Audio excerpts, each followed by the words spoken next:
bisa. Nah, jadi siang ini kita akan bicara tentang Galileo. Ini saya sudah mulai recordingnya.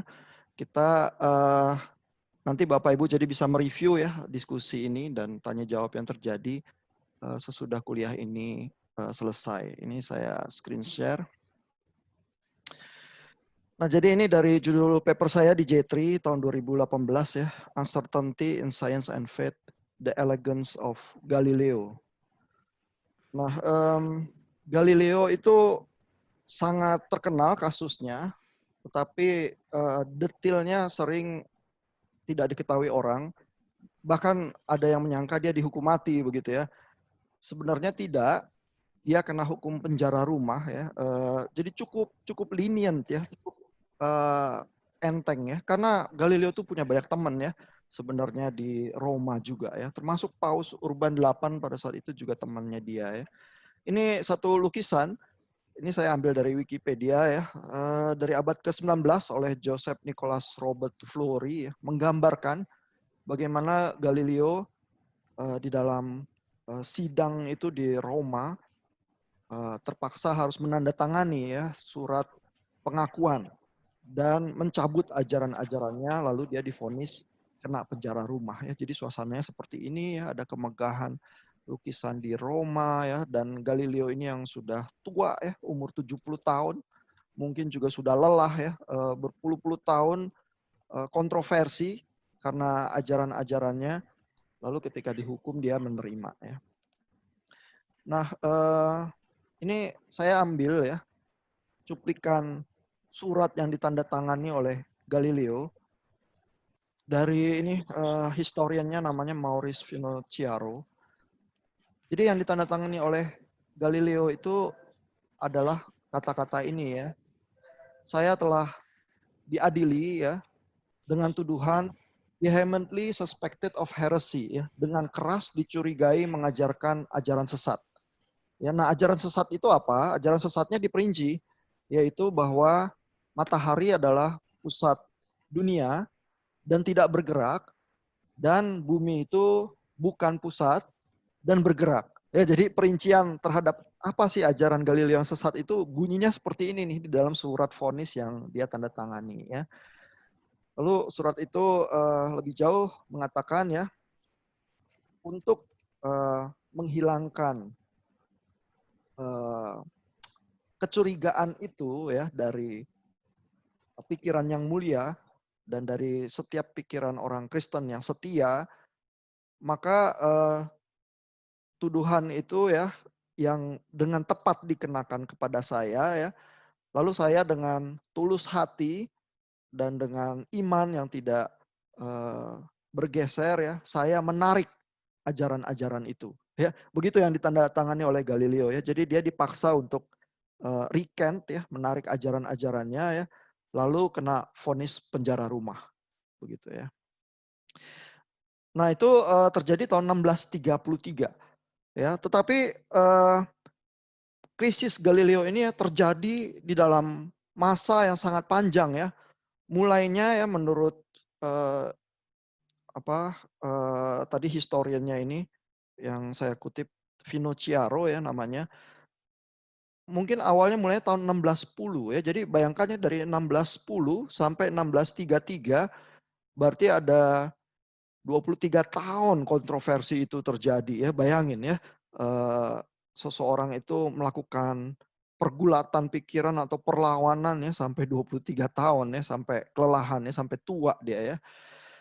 Nah, tulisan awal dari Galileo itu ada yang berjudul Starry Messenger ya dan Sunspot Letters itu tahun 1610 dan 1613, dan dia sudah mulai membicarakan yang disebut dengan geokinetic teori ya. Jadi bahwa geokinetik kalau kita lihat katanya adalah bumi bergerak ya. Jadi bukan matahari yang bergerak mengelilingi bumi, melainkan bumi yang bergerak ya. Jadi perdebatannya di zaman itu disederhanakan dalam satu kalimat vonis itu ya yang ditandatangani oleh Galileo itu ya. Dan terminologi yang dipakai adalah geokinetic teori ya.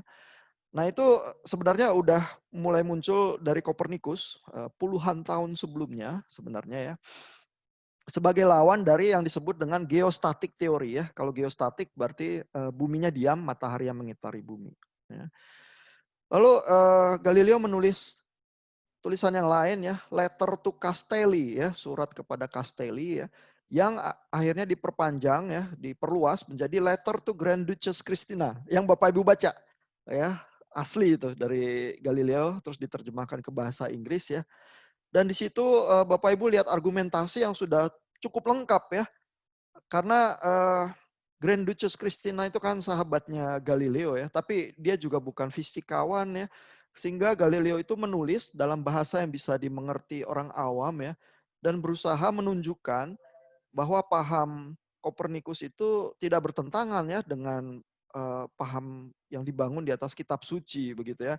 Dan berharap kalau Grand Duchess Christina ini sahabatnya ini bisa diyakinkan ya, maka ajaran itu bisa pelan-pelan merubah pandangan gereja begitu ya, karena kan Grand Duchess Christina ini bangsawan ya, punya pengaruh yang cukup besar begitu ya. Nah, isi ajarannya apa di Letter to Grand Duchess Christina ini yang Bapak Ibu sudah baca ya. Yang pertama adalah bahwa matahari adalah pusat revolusi benda-benda langit ya, tidak bergerak, dan bumi yang bergerak ya, makanya namanya geokinetik teori itu ya. Dan bumi bergerak mengelilingi matahari. Ya, ini basically adalah paham heliosentrik yang sekarang semua anak SD itu meyakini dan tahu bahwa ini adalah kebenaran sains yang biasa ya diajarkan kepada anak SD ya. Tapi ini di zamannya menjadi perdebatan fisikawan dan para bangsawan ya. Lalu nomor 2 di tulisan itu adalah kebenaran Alkitab kalau diinterpretasikan dengan benar tidak akan bertentangan dengan akal sehat dan ajaran-ajaran manusia ya, maksudnya fisika, hukum alam begitu ya. Itu tidak akan bertentangan dengan Holy Scripture kalau diinterpretasi dengan benar ya. Lalu yang ketiga, seseorang itu tidak seharusnya membatasi pembacaan Alkitab secara literal ya, terutama untuk kasus-kasus yang menghasilkan kontradiksi atau proposisi yang salah ya, ajaran yang salah ya, pemahaman yang salah. Nah, jadi 3 langkah ini ya yang Bapak Ibu baca di Letter to Grand Duchess Christina ya, sebenarnya sudah sangat komprehensif ya, menjawab begitu ya. Eee, tapi rupanya kontroversi itu sedemikian rumitnya karena bukan permasalahan sains atau interpretasi Alkitab saja ya. 2 hal itu aja sudah sangat rumit ya, tapi masalahnya bukan cuma di situ ya. Sehingga kontroversinya berlanjut ya, puluhan tahun kemudian begitu ya. Nah, Galileo itu karena tulisan awalnya itu ya, itu akhirnya dipanggil ke Roma. Jadi 2 kali sebenarnya tuh dia diadili ya. Tahun 1615 tuh dia udah dipanggil ke Roma karena ada komplain ya, ada rahib-rahib yang lain misalnya Lorini atau Caccini ini ya, komplain ke Roma bahwa Galileo ini ajarannya sesat begitu ya. Nah, jadi Galileo memenuhi panggilan itu ya, datang ke Roma ya, berusaha membersihkan namanya begitu ya, dan dia berhasil ya tahun 1615 ya. Jadi ini situasinya menarik sekali. Kan pertanyaannya kenapa tahun 1615 dia berhasil membersihkan namanya, nggak dihukum, tahun 1633 nggak bisa begitu ya. Akhirnya kena juga dia gitu ya. Nah, tapi tahun 1615 ini dengan pemeriksaan ini letter to Castelli, Sunspot Letters ya, tulisan-tulisan awal Galileo itu ya. Setelah diperiksa oleh komite di Roma itu tidak menunjukkan bahwa ajaran Galileo itu menyimpang ya dari Katolik, doktrin-doktrin Katolik. Ya, jadi dengan kata lain lolos ya, Galileo bersih ya, tidak sesat ajarannya ya, melihat tulisan-tulisan awalnya itu ya. Nah, tetapi terjadi komplikasi nih ya, Februari 24 tahun 1616 itu ada komite yang di dalam pekerjaannya melaporkan bahwa ajaran Kopernikus itu secara filosofi dan secara sains itu tidak dapat dipertahankan ya, untenable, dan secara teologis itu sesat ya. Nah, jadi harus dibayangkan ya situasinya rumit. Galileo lolos tahun 1615, Tapi Kopernikusnya, dan Kopernikus sudah lama meninggal ya, tahun 1616 ini, Kopernikusnya di-ban, ya, dianggap sesat ya. Padahal sebenarnya Galileo itu meyakini ya ajaran Kopernikus itu kelihatannya benar begitu ya. Nah jadi tapi kan Galileo punya banyak sahabat ya di Roma, jadi dia bebas ya tahun 1615, cuman Kopernikusnya kena ban ya. Jadi kita udah mulai melihat nih kerumitan situasinya seperti ini ya. Nah, lalu mulai babak kedua ya dari drama Galileo Affair ini ya. Nah, setelah lolos dari tahun 1615 itu Galileo itu mulai menarik diri ya. Nggak terlalu banyak mengajarkan ajaran heliosentris itu ya. Juga tidak secara eksplisit mendiskusikan teori itu ya. Nah, tetapi tiba-tiba sahabatnya Galileo yang tadinya adalah Kardinal Maffeo Barberini, ini adalah pengagum Galileo juga ya, karena Galileo memang pintar sih ya. Nah, Kardinal Maffeo Barberini ini dipilih jadi paus, ya, Paus Urban ke-8, dan dia itu pengagum Galileo ya. Nah, sehingga ada mungkin Galileo itu berpendapat ya mungkin ini saatnya nih sahabat saya jadi paus ya. Mungkin ini saatnya ya mengubah pemahaman gereja ya kepada pengertian saintifik yang lebih updated begitu ya. Nah, masalahnya adalah saking rumitnya ya bagaimana memahami alam semesta itu ya pada zamannya ini. Eh, tapi kerumitannya juga adalah pada sebenarnya pemahaman Paus Urban 8 itu sendiri seperti apa sih? Begitu ya. Dia sih jadi paus ya, tapi dia terhadap Galileo dan terhadap pikiran Kopernikus itu posisinya seperti apa? Gitu ya. Nah, kayaknya ya menurut dugaan Paus Urban 8 itu tidak berpikir bahwa ajaran Kopernikus itu sesat. Cuma dia tuh sering berargumen ya bahwa berapapun banyaknya bukti-bukti yang bisa dikumpulkan untuk menunjukkan kalau bumi itu bergerak ya, Allah itu sangat maha kuasa ya, dan bisa saja menciptakan dunia di mana bumi itu tidak bergerak gitu ya. Jadi dengan kata lain terserahlah Galileo ya atau siapapun Kopernikus ya punya bukti-bukti apapun seberapapun banyaknya terhadap sains ya. Tapi kan Allah Maha Kuasa ya. Dia bisa saja menciptakan dunia di mana bumi itu yang tidak bergerak begitu ya. Jadi Paus Urban 8 tuh sering ya berargumen semacam itu, tapi kayaknya dia juga nggak dengan terang-terangan bilang Kopernikus itu sesat ya. Jadi ada ketidakpastian juga di sana begitu ya. Nah,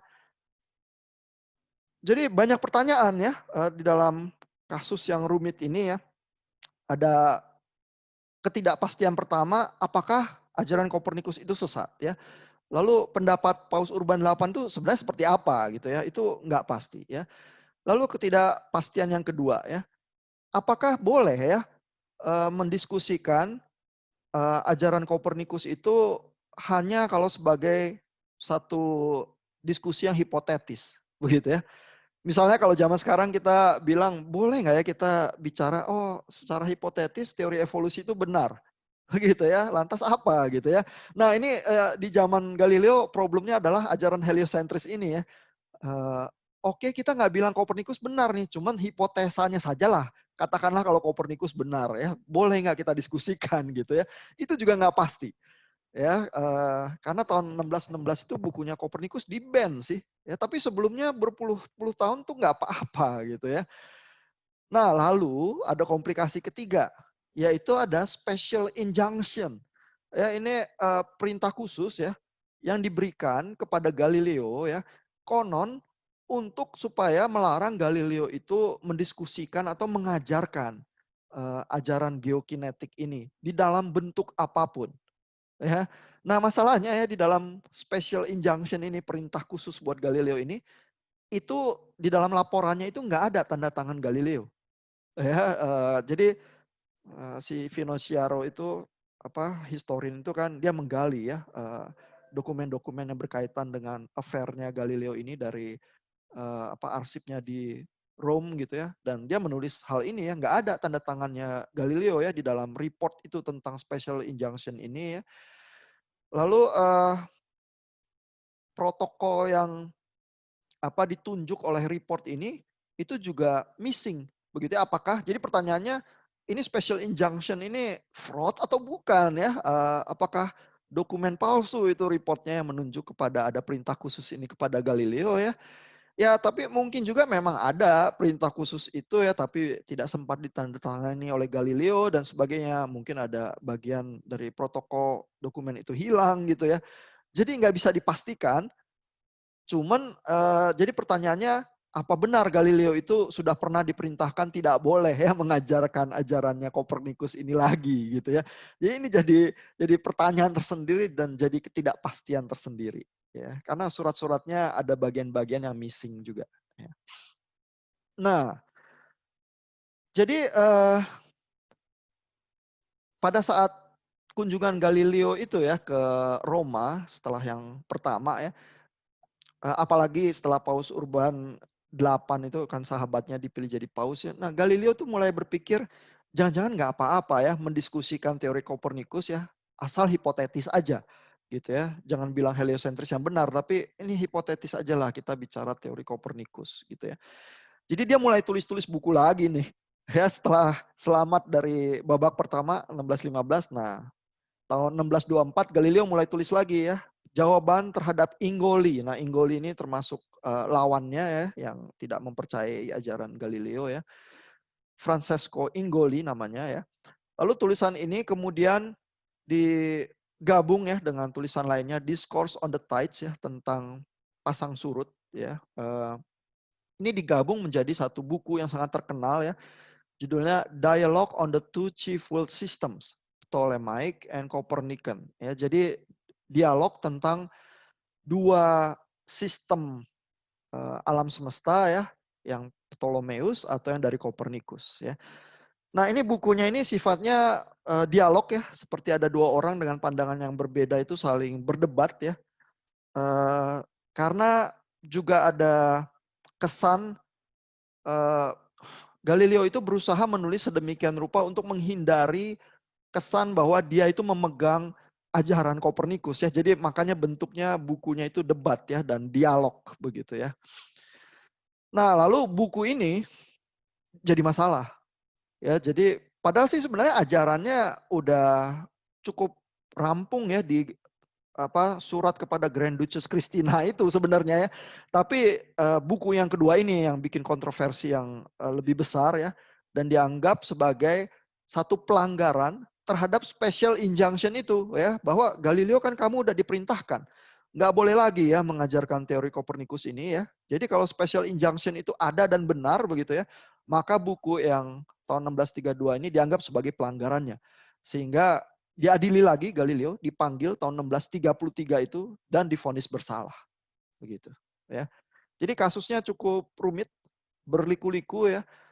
Dan akhirnya Galileo setelah 23 tahun kena vonis juga gitu ya.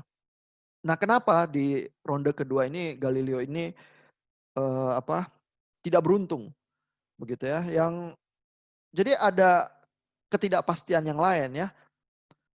Ini ada Kopernikus, ini tahunnya salah nih, 1543 ya, waktu Kopernikus itu meninggal.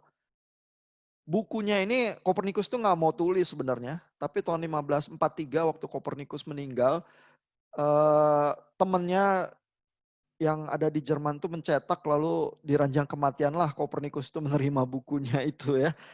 Nah, bayangkan ya dari tahun 1543 itu 80-an tahun ya sampai tahun 1615 begitu Galileo mulai kontroversi awal itu ya, itu udah puluhan tahun sebenarnya. Dan Kopernikus tuh nggak apa-apa. Mati dengan tenang di ranjang kematiannya dia ya. Kenapa?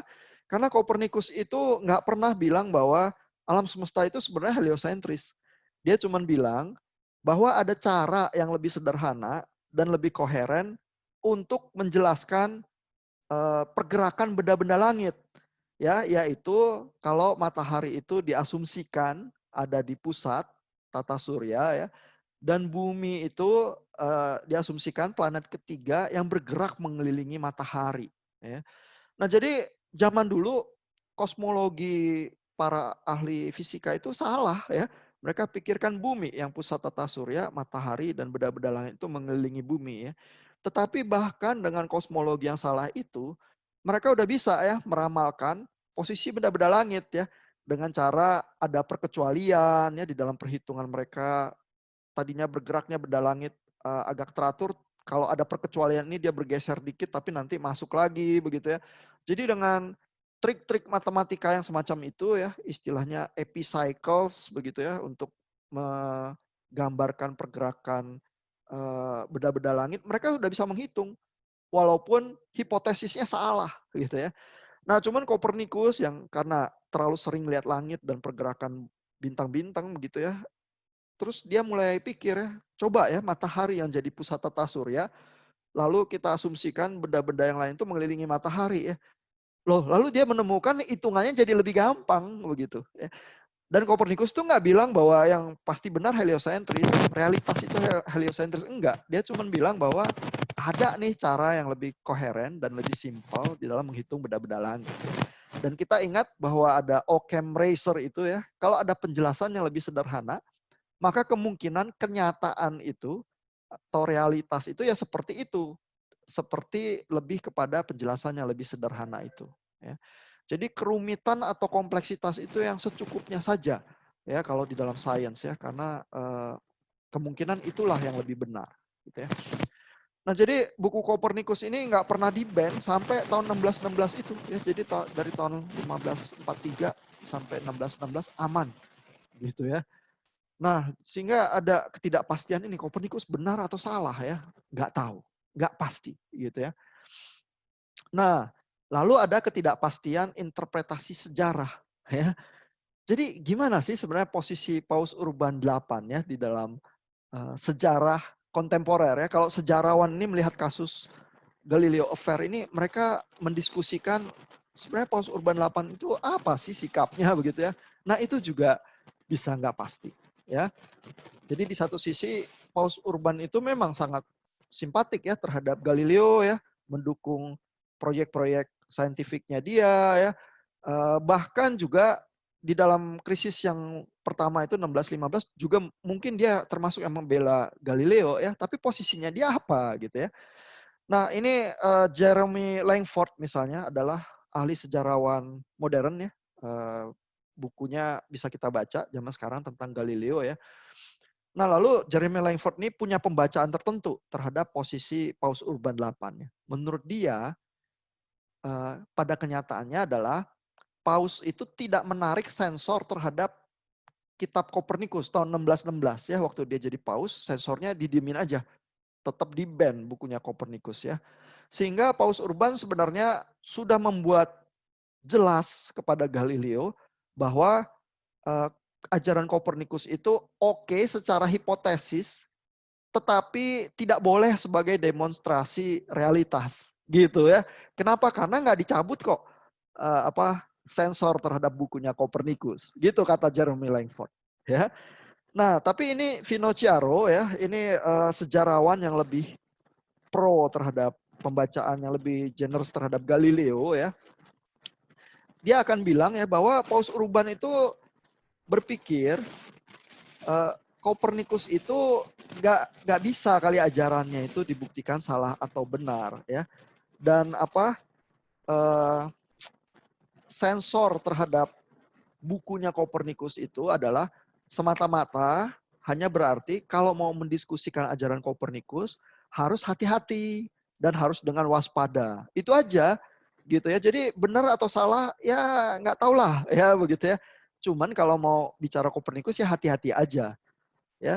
Cuman jadi bayangkan ya, historian zaman sekarang, historian modern baca kasus Galileo itu nggak pernah polos. Ya mereka selalu melakukan interpretasi.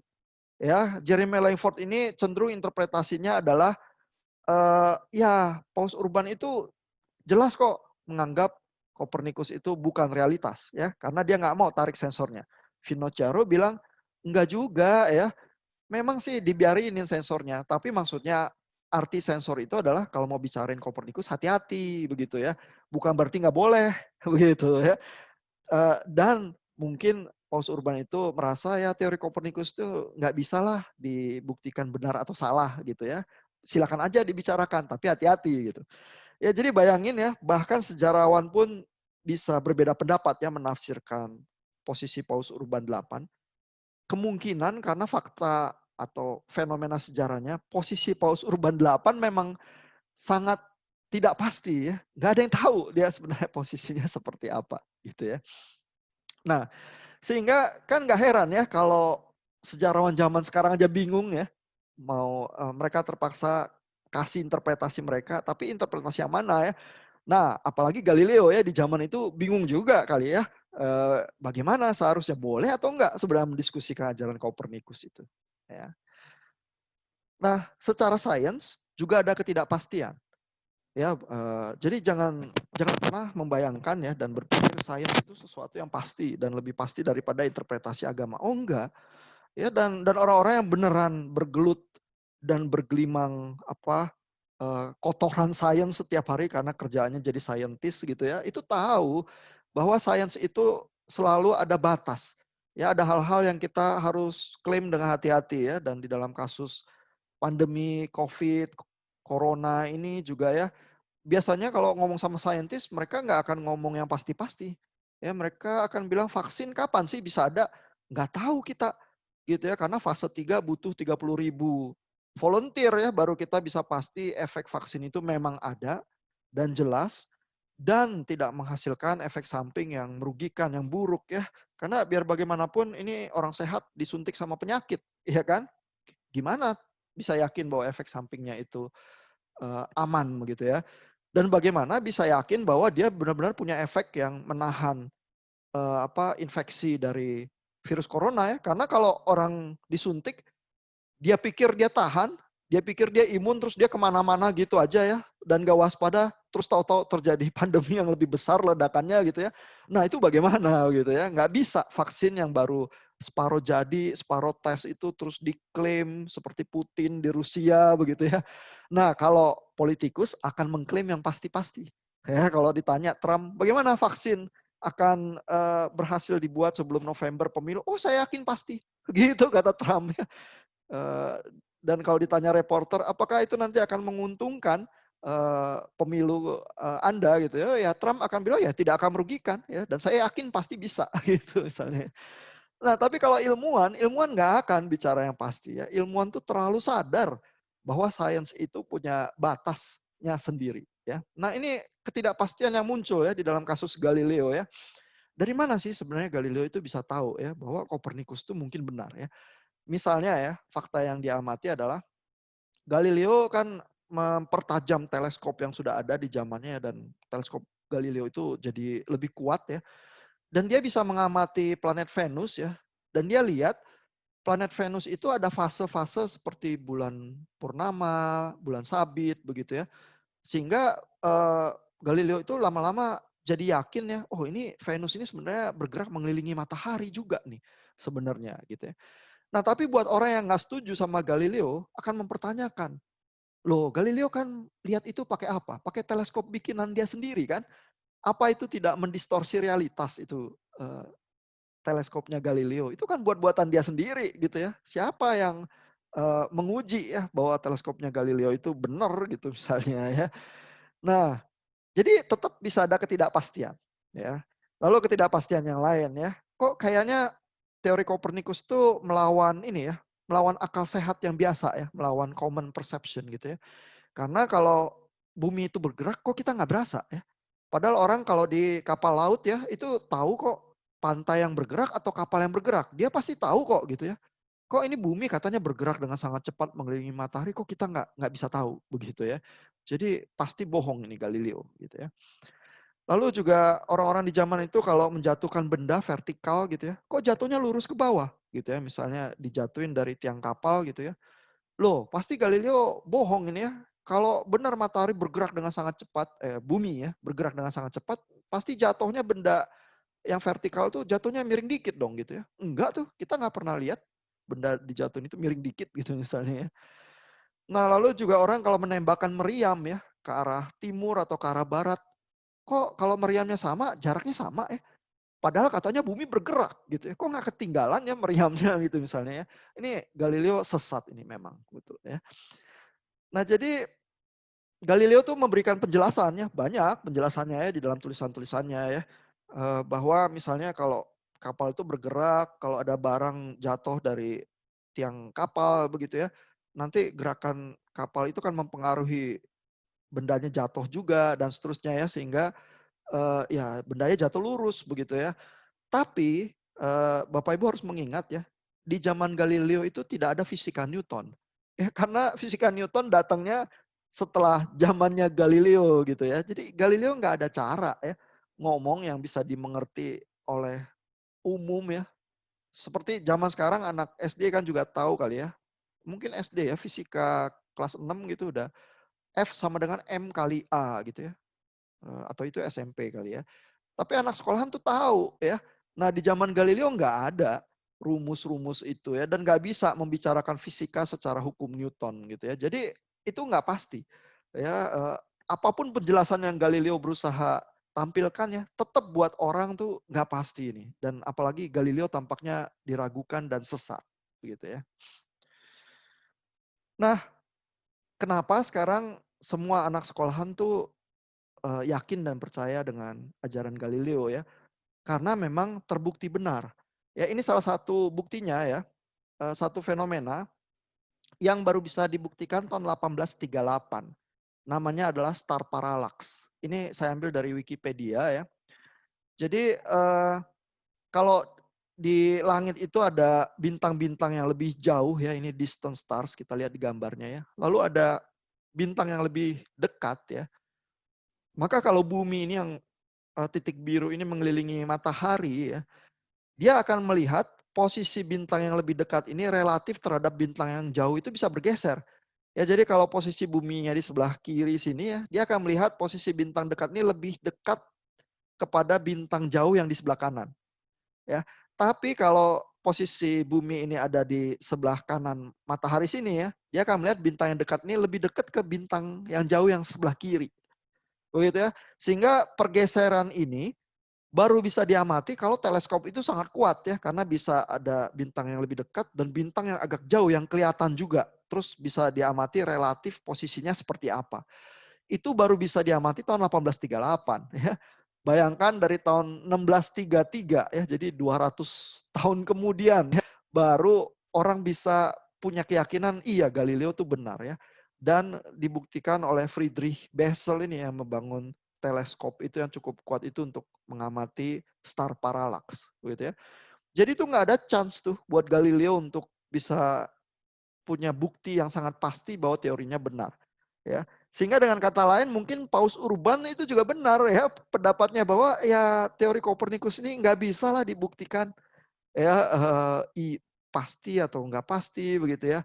Paling tidak untuk ilmu pengetahuan waktu tahun 1633 itu tidak mungkin.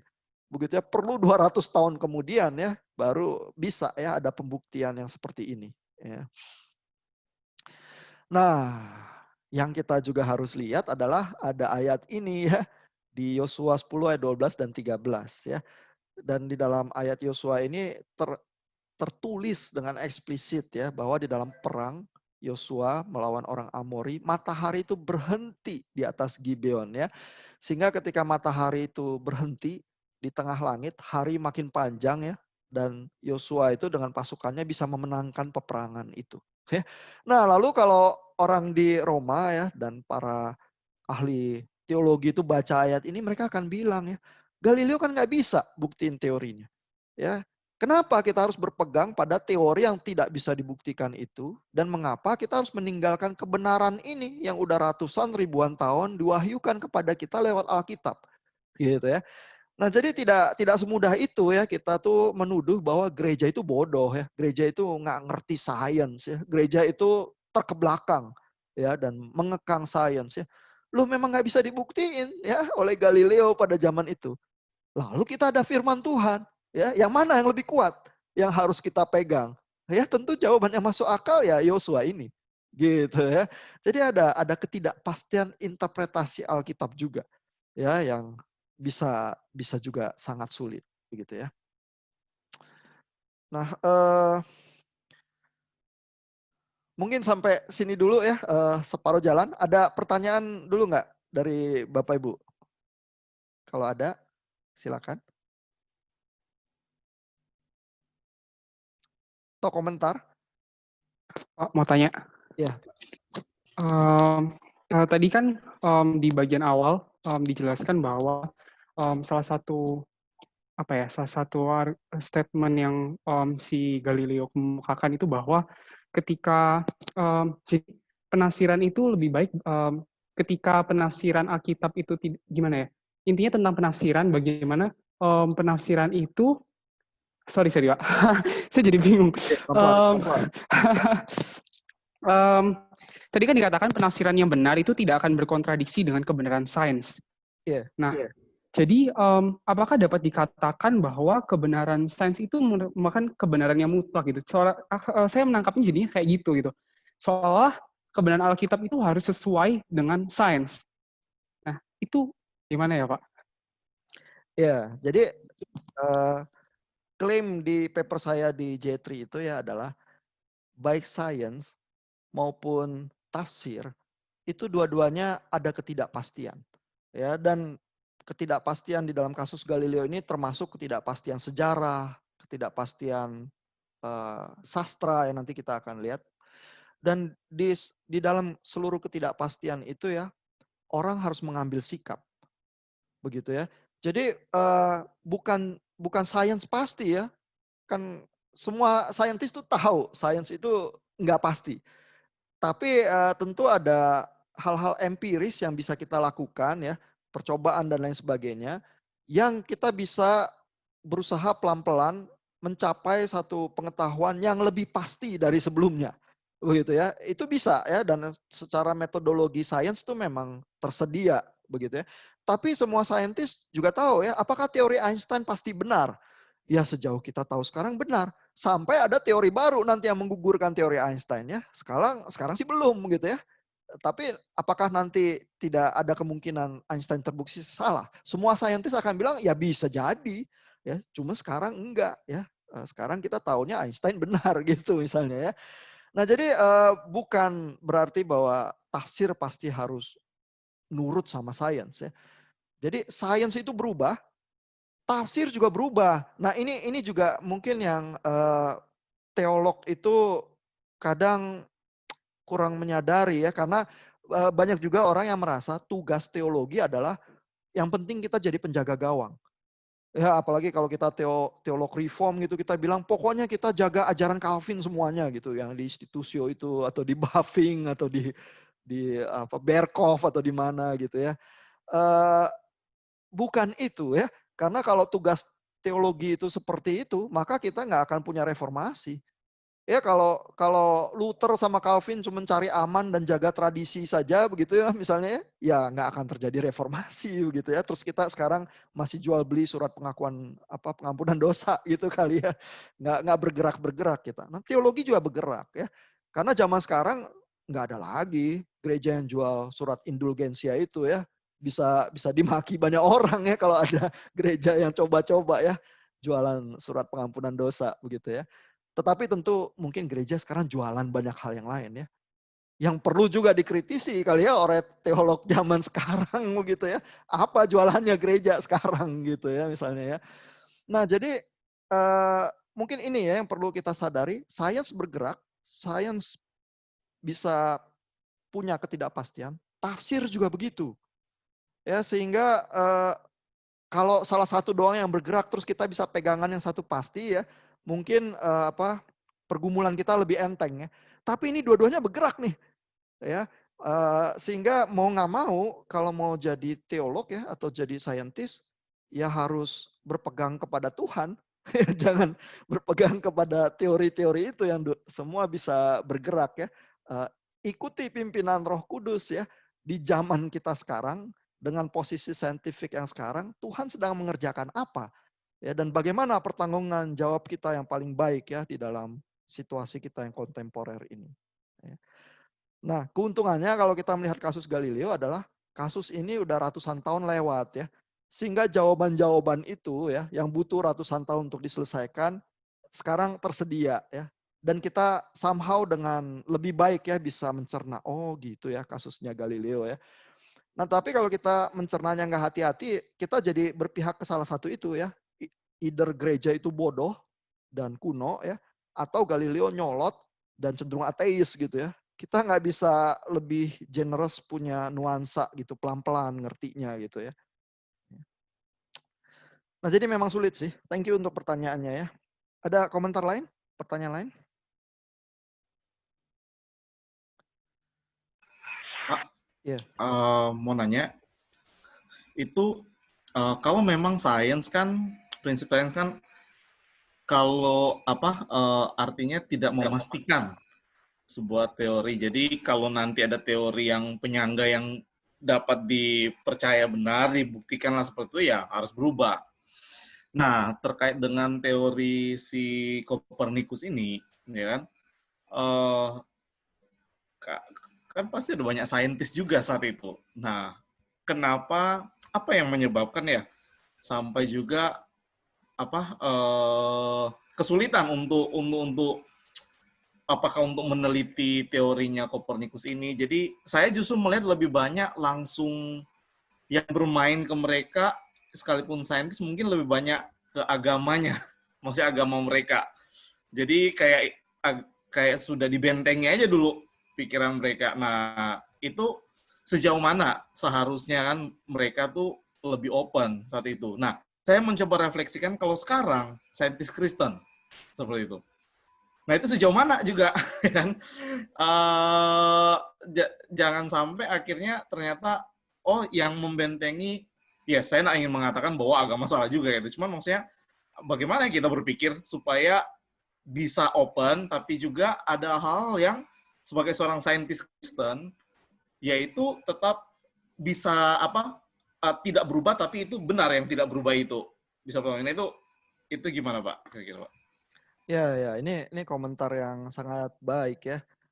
Jadi kenapa ya kok ada saintis lain juga di dalam zaman Kopernikus itu begitu ya?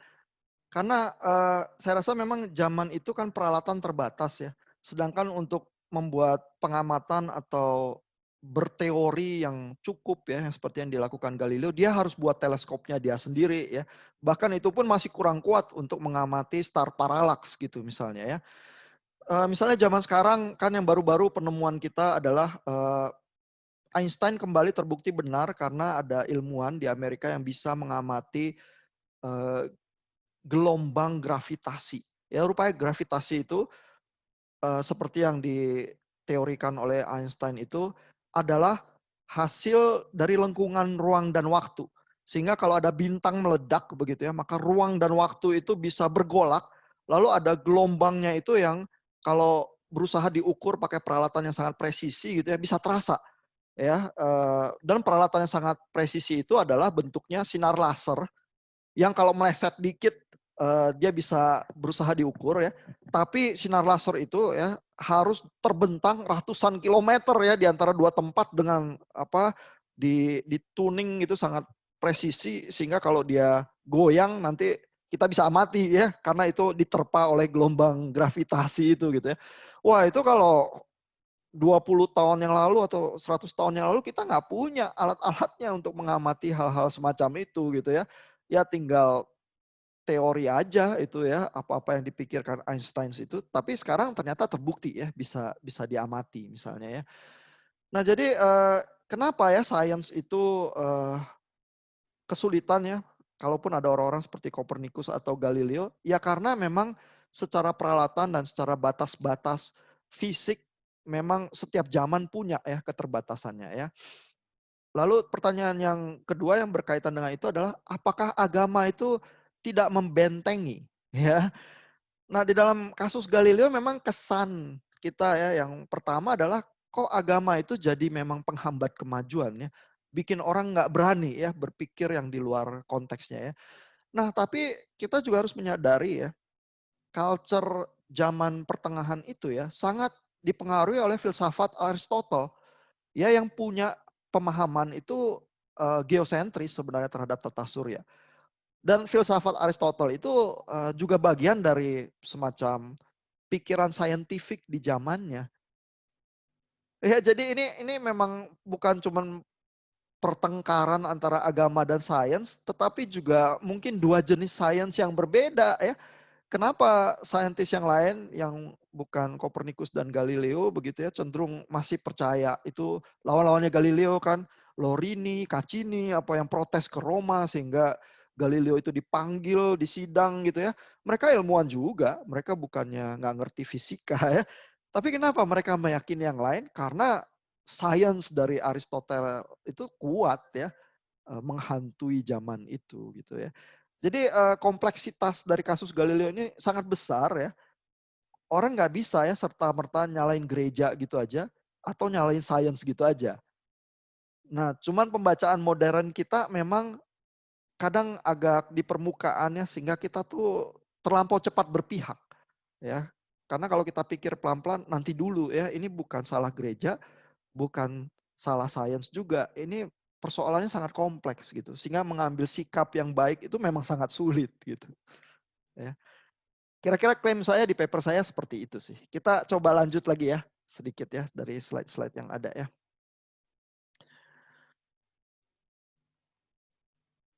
Nah ini sebenarnya di tulisan yang Bapak Ibu baca ya, Letter to Grand Duchess Christina ya. Sebenarnya Galileo itu udah menjawab ya kasus dari Yosua ini ya. Bayangin ya, Galileo itu cerdas sekali ya, luar biasa ya. Dia melakukan tafsir Alkitab juga ya.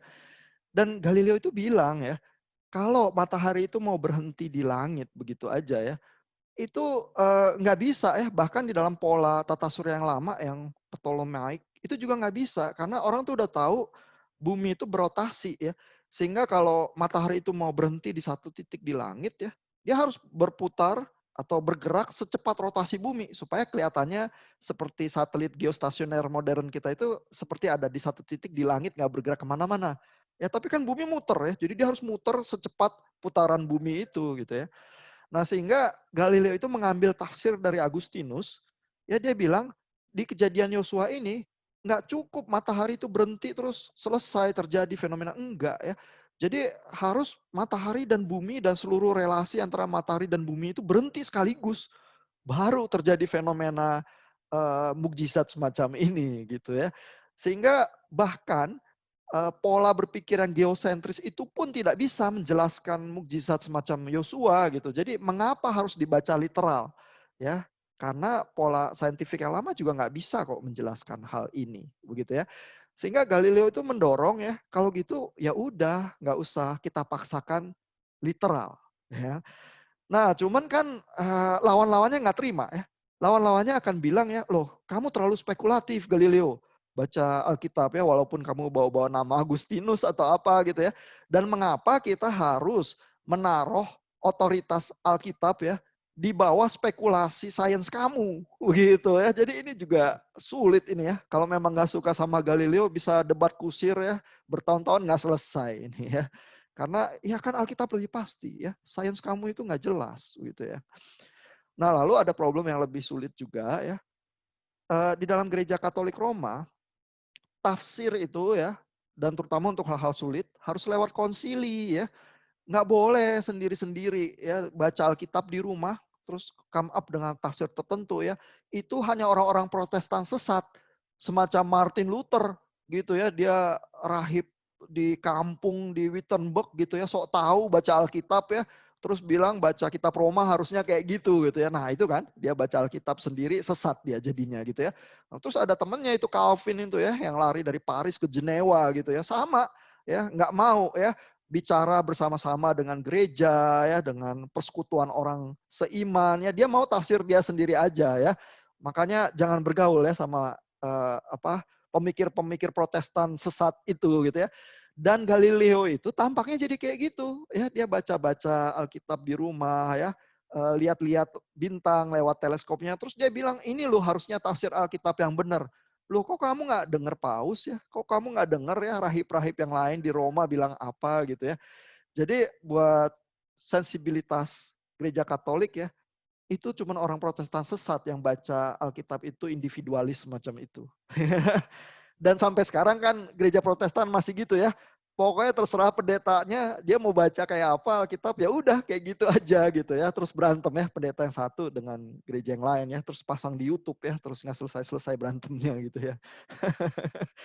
Nah, jadi kalau Galileo itu seperti itu ya, memaksakan pembacaan Alkitabnya sendiri ya.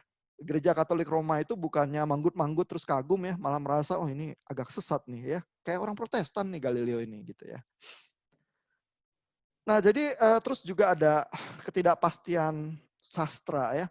Kan kita tadi dengar ya Galileo bukunya itu sifatnya dialog ya. Nah, bukunya itu mau kena sensor ya. Tapi si apa yang bertanggung jawab terhadap sensor di Roma waktu itu namanya Niccolo Riccardi begitu ya. Itu tuh dilema ya. Dia pikir Paus Urban 8 ini kan memang mendorong Galileo tuh untuk menulis. Ini sahabatnya Galileo, ini Paus nih, jangan main-main ya. Kamu mau mensensor Galileo nanti kamu kena lagi sama sama Paus gitu ya. Nah, tapi Niccolo Riccardi itu juga tahu Paus itu tidak menarik sensor dari kitabnya Kopernikus. Ya, jadi kitab Kopernikus itu masih di-ban. Ya, tapi terus Paus Urban ini juga mendorong Galileo untuk menulis. Jadi gimana ya? Dilema gitu ya. Nah, terus bukunya dialog ini kan bentuknya debat ya, bentuknya diskusi ya. Jadi susah juga ya untuk dibilang apa iya Galileo berpikir heliosentris gitu ya. Ya susah juga ya mau disensor ya, bentuknya diskusi kok gitu ya. Nah, lalu Galileo itu dipaksa ya menulis ulang introduction terhadap bukunya ya, dan harus ditulis sekarang adalah untuk menunjukkan buku ini ditulis ya kata Galileo untuk menunjukkan kepada orang non-Katolik bahwa orang Katolik juga tahu semua argumen tentang Kopernikus itu. Gitu ya. Jadi kan bentuknya dialog dan diskusi, tapi tujuan bukunya adalah sekarang menunjukkan kepada orang non-Katolik bahwa kita juga tahu nih semua paham-paham Kopernikus itu. Gitu ya. Kalau apa introduction-nya nggak ditulis kayak gitu, nggak lolos sensor itu, nggak bisa terbit bukunya Galileo itu. Ya, setelah dipaksa dirubah ini itu, ya udah terbit. Tapi tetap jadi kontroversi, begitu ya. Nah, kenapa? Karena misalnya ya si Jeremy Langford ini historian modern yang agak negatif terhadap Galileo akan bilang ya, ini Galileo ya, dia pakai argumen-argumen dari Paus Urban 8 diletakkan di dalam bibir Simplicio. Simplicio itu tokoh yang berdebat di dalam bukunya Galileo itu, tapi Simplicio itu kan artinya si bodoh, begitu ya.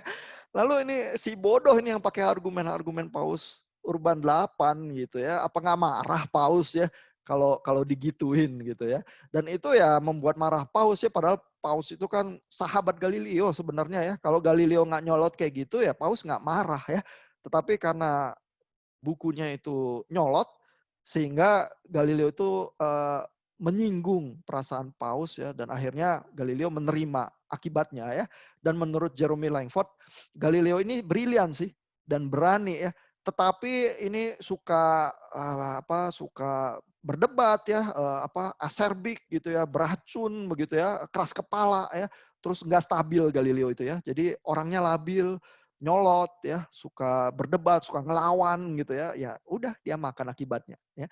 Jadi itu gambaran si Jeremy Langford nih ya, yang lebih lebih negatif terhadap Galileo. Nah, Finocchiaro ini sejarawan yang cenderung lebih positif terhadap Galileo ya. Dia bilang gaya kayak Langford ini tuh ini anti Galilean, mitologi gitu ya. Jadi ini sejarawan ini dibilang mitologi ya, karena membaca kasus Galileo yang rumit itu cenderung mempersalahkan Galileo dengan terlalu cepat ya, di dalam pikiran Finocchiaro seperti itu ya. Sehingga mitologi yang anti Galileo semacam itu, kata Finocchiaro itu, lebih menekankan kesalahan-kesalahan saintifik dari Galileo, gitu ya. Karena Galileo juga bukan tanpa kesalahan sih. Ya misalnya kesalahan Galileo yang terkenal adalah dia berargumen pasang surut air laut itu adalah karena pergerakan bumi yang mengitari matahari itu ya, karena heliosentris, terus bumi itu goyang ya, maka air itu koclak-koclak gitu ya, kayak di kapal, kalau kapalnya bergerak, air koclak-koclak gitu ya, makanya air di pantai itu pasang surut ya. Kalau pengetahuan modern kita sih tahu bukan itu sebabnya ya. Jadi Galileo itu salah ya, ada bagian-bagian yang dia salah ya. Dan kalau sejarawan itu mau menunjuk ya, ini Galileo bego gitu ya, salah dia di bagian-bagian itu ya memang ada gitu ya. Karena memang sains itu penuh nuansa ketidakpastian juga gitu ya. Nah, tapi kasus Galileo ini udah selesai, diselesaikan oleh Paus Yohanes Paulus II ya, tahun 1992 Paus Yohanes Paulus II menulis surat ya, L'Osservatore Romano nomor 44 ini ya. Nah, di situ dijelaskan ya bahwa Galileo benar, dan apa yang benarnya itu adalah bahwa matahari itu adalah pusat dari alam semesta begitu ya, dari tata surya. Dan kesalahan dari teolog di zaman Galileo adalah berpikir bahwa yang benar adalah pembacaan literal dari Alkitab ya. Jadi Paus Yohanes Paulus II ini langkah yang sangat berani ya, karena buat gereja Katolik itu kan sulit ya mengakui bahwa Paus Urban VIII itu membuat kesalahan ya. Bagaimana mungkin ya orang suci itu salah begitu ya. Seluruh tradisi gereja mau dikemanakan ya kalau sampai Paus salah begitu ya. Tapi Paus Yohanes Paulus II ini berani ya menulis surat ini, mengakui kesalahan teolog yang membaca secara literal ya, dan mengakui bahwa Galileo itu benar dengan paham heliosentrisnya ya.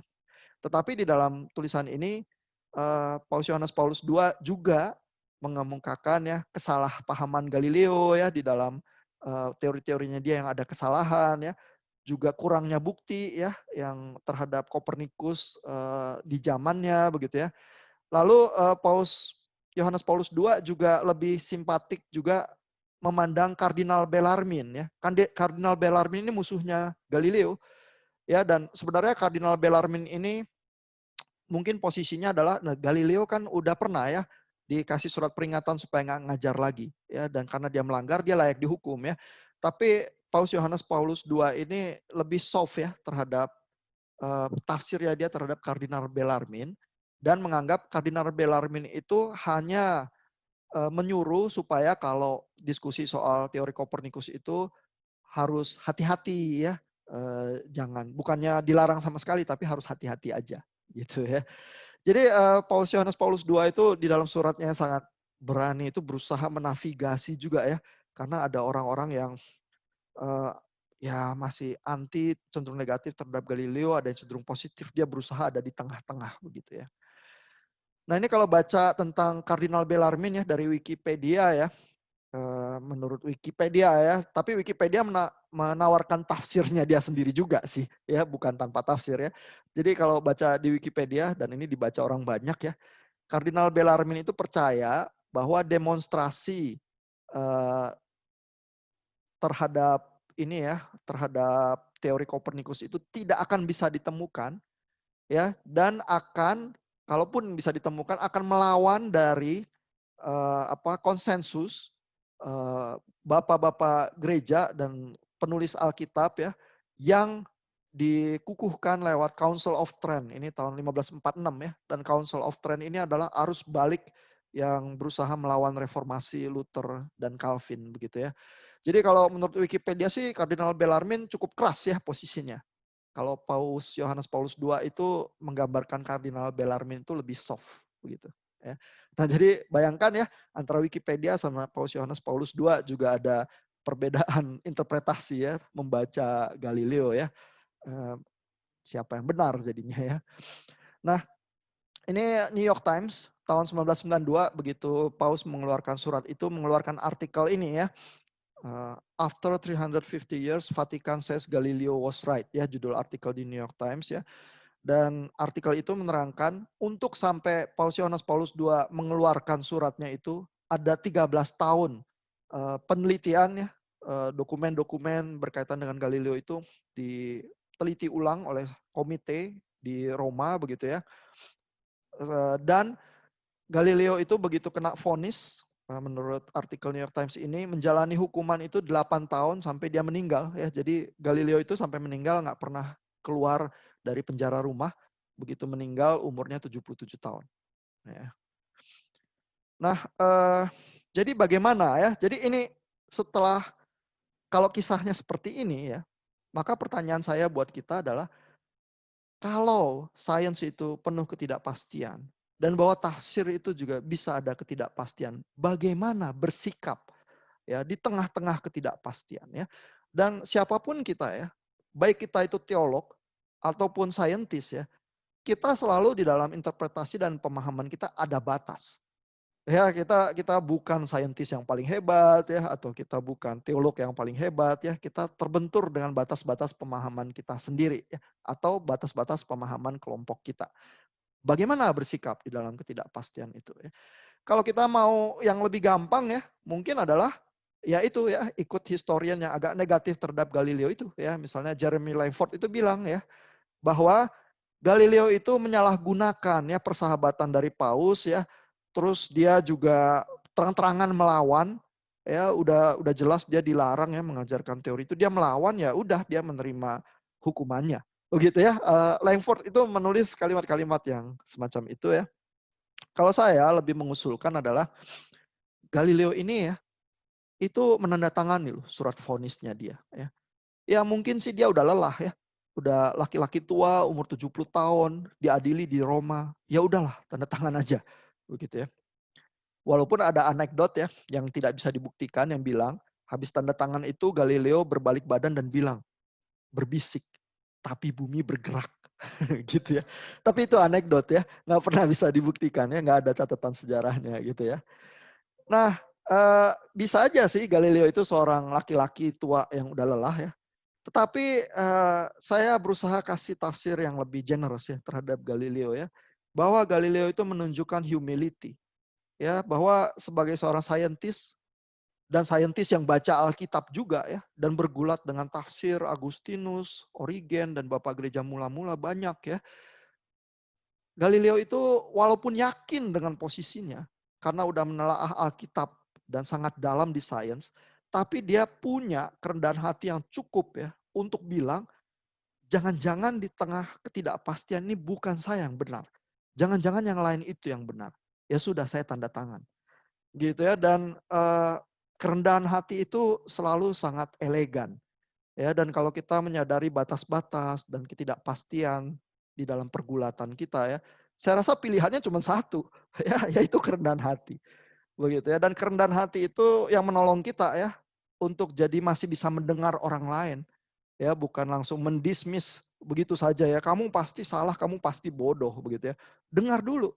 Ya, siapapun kamu ya, kamu ateis, kamu nggak percaya apa yang saya percayai ya, kamu berbeda opini, nggak apa-apa, saya dengar dulu.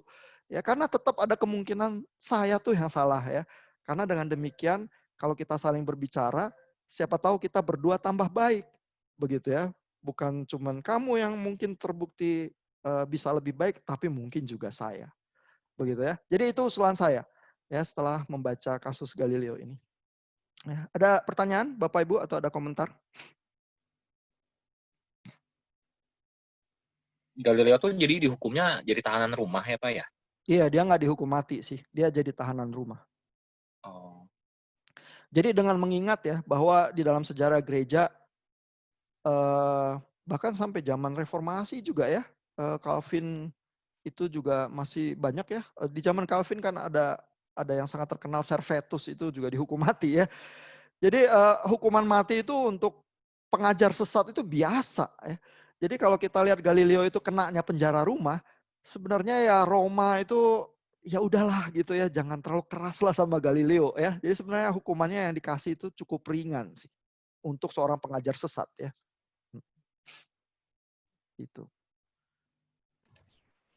Malah lebih terkesan sebenarnya di zaman Galileo kayak nggak tendensinya nggak tinggi ya Pak ya. Kayak mereka tuh masih ada diskusi dan seperti itu gitu. Kalau di zaman Servetus itu kan kayaknya sama sekali tertutup gitu.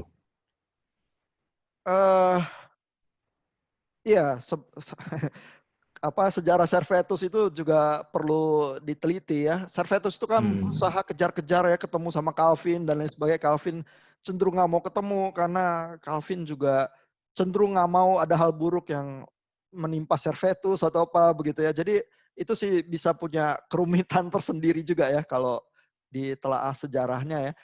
Tetapi apakah di zaman Galileo itu cenderung ada diskusi? Mereka saling menjawab lewat buku-buku sih. Ya. Tetapi memang approach-nya pada saat itu adalah kalau menulis buku terus diklaim ya sebagai ajaran sesat, ya bukunya langsung di-ban, terus orangnya bisa kena hukuman ya, dan bisa sampai hukuman mati ya kalau memang ajarannya terbukti sesat dan sangat berbahaya ya. Cuma kembali Galileo itu orang yang sangat berpengaruh ya. Ya bayangin, Paus itu temennya dia sendiri gitu loh, yang sedikit banyak juga mendukung dia ya, dan kontroversinya ini terlibat banyak ketidakpastian ya. Jadi sebenarnya Roma mungkin juga enggan menghukum Galileo gimana gitu ya. Tapi kan Roma juga harus bersikap ya, masa gereja nggak bisa punya sikap gitu misalnya ya. Jadi semua sebenarnya masuk ke dalam kesulitan dan akhirnya sejarah mencatat apa yang terjadi ya seperti itu gitu. Ya. Iya. Jadi kalau lagi ikut kuliah teologi reform atau apa, coba aja tulis paper tentang Servetus ya. Tapi ya berusaha ini dulu ya, jangan terlampau galak menyalahkan siapa-siapa dulu ya, baca dulu aja sejarahnya pelan-pelan ya, dan berusaha bersikap generous sekali ya terhadap lawan-lawan pikiran kita gitu. Ya, ada komentar lagi, pertanyaan? Silakan. Oke, kalau nggak ada, waktu kita juga tinggal 5 menit ya. Saya sudahin recording kita, karena kita akan diskusi perdebatan kita siapa lawan siapa nih ya. Ini recordingnya saya putus, sampai ketemu di